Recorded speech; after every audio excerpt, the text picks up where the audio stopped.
এখন তো সব মেলা শুধু একটা জিনিস কমন থাকছে, সেটা হলো এই পাঁশকুড়ার চপ। তো চলো আজকে খেয়ে দেখা যাক এই পাঁশকুড়ার চপ ঠিক কতটা ভালো। আর আমি এখন এখানে প্রথমেই নিয়ে নিলাম পাঁশকুড়ার হিমসাগর চপ।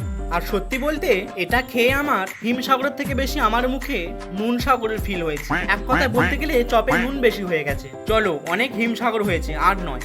এবার ট্রাই করা যাক পাঁশকুড়ার চিকেন চপ। এই যে পাঁশকুড়ার বিখ্যাত চিকেন চপ, যেহেতু প্রথমবার খাচ্ছি জানি না কেমন খেতে হবে।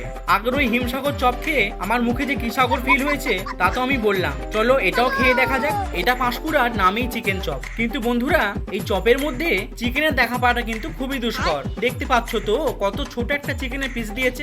কিন্তু বন্ধুরা আগের চপের থেকে এই চিকেন চপের টেস্ট মোটামুটি খুব একটা খারাপ না, ভালো। আচ্ছা তোমরাও কি মেলায় গিয়ে পাঁশকুড়ার চপ খেয়েছো? যদি খেয়ে থাকো তাহলে একটা কমেন্ট করে জানিও। আর এই ভিডিওটি ভালো লাগলে আমার এই চ্যানেলটিকে ফলো এবং সাবস্ক্রাইব করে দিও।